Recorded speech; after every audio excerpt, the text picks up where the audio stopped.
here's one of my pet peeves. Are you with me?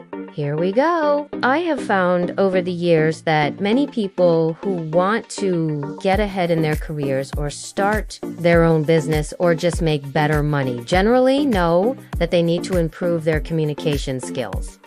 And many of those people are good communicators too.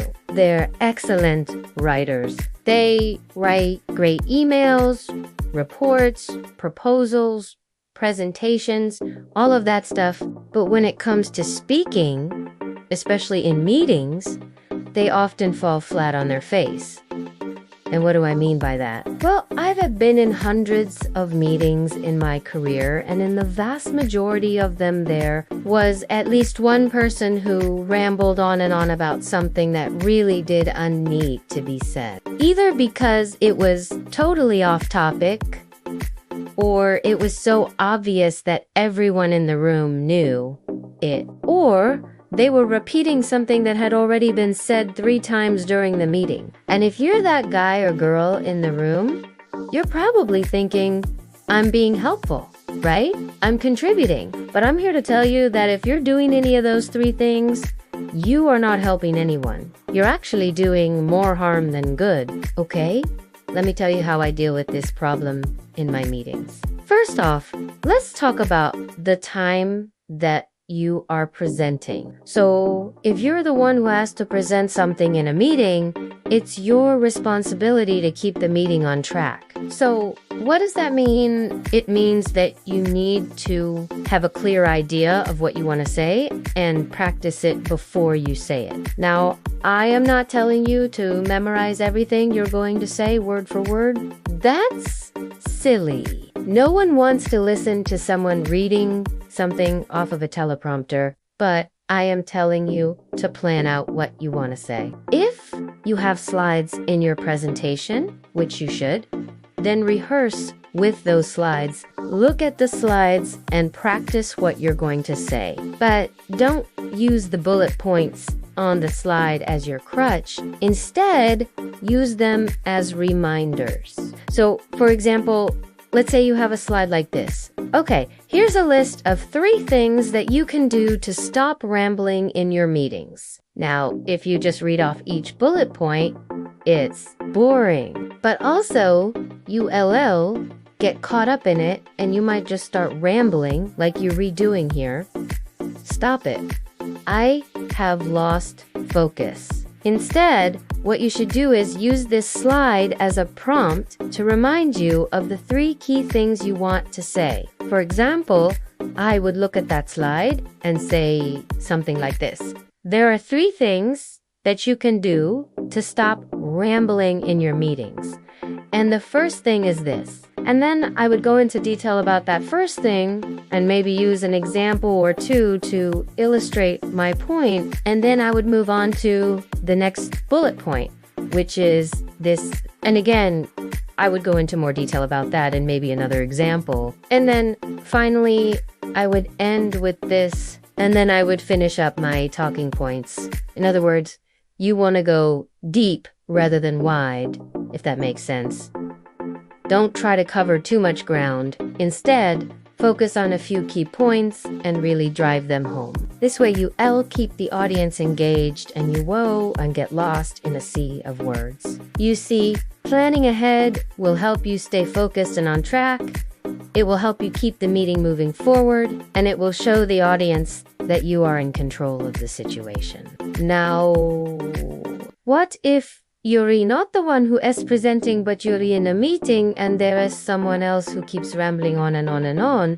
What should you do in that case? Well, I've got 2 suggestions for you. The first thing that you can do is to simply interrupt them politely. Now, I know this might seem rude at first, but it's really not. In fact, it's often appreciated. Why? Because it shows that you're paying attention. It shows that you care about the meeting and it helps keep the meeting on track.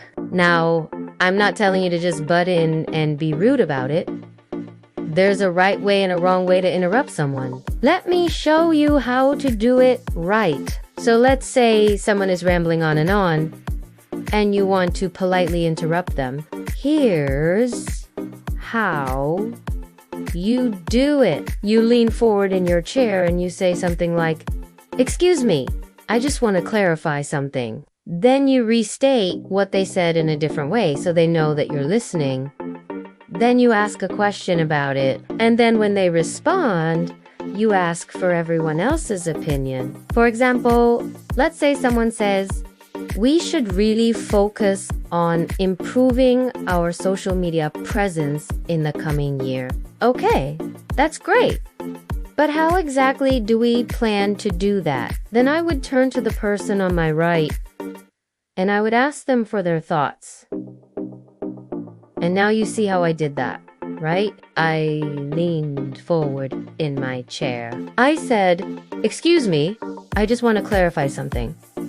Then I paraphrased what they said. And then I asked a question about it. And then I turned to the person next to me and I asked for their opinion. Now, this is a very diplomatic way to interrupt someone. It shows that you're listening and you want to understand their point of view. And it also gives you an opportunity to steer the conversation in a different direction. So feel free to do this if necessary. However, there is another option that you can consider instead, and that is to simply tune them out. Yeah, I know that sounds kind of harsh, but sometimes it's really the only option you have. I mean, think about it. How many times have you been in a meeting where someone just kept rambling on and on and on and on, and no matter what you did, they wouldn't stop? Well, in those cases, sometimes the best thing you can do is to simply tune them out and focus on something else. Of course, this isn't ideal. It's not the best solution, but it may be the only option you have. So don't feel bad about doing it if necessary. After all, you can't control the behavior of others, but you can control your own reactions to them. So there you have it. 2 tips to help you stop rambling in your meetings. If you follow these tips, you'll be able to keep your meetings productive and on track. And who knows, you might even get that promotion or raise you've been looking for. Hey, thank you so much for watching this video. I hope it was helpful for you. And I want to invite you to subscribe to my channel. I make videos that are designed to help you become a better leader, communicator, and problem solver. So if that's something you're interested in, please do me a favor. Click that subscribe button and then click the bell icon on the side so that you get notified every time I post a new video. I post about once or twice a week. Also, you can connect with me on social media. I've got a link to that below. Please feel free to connect with me there. I love connecting with other professionals who are looking to improve their skills and advance their careers. Thanks again for watching. Have a great day. Bye. Bye.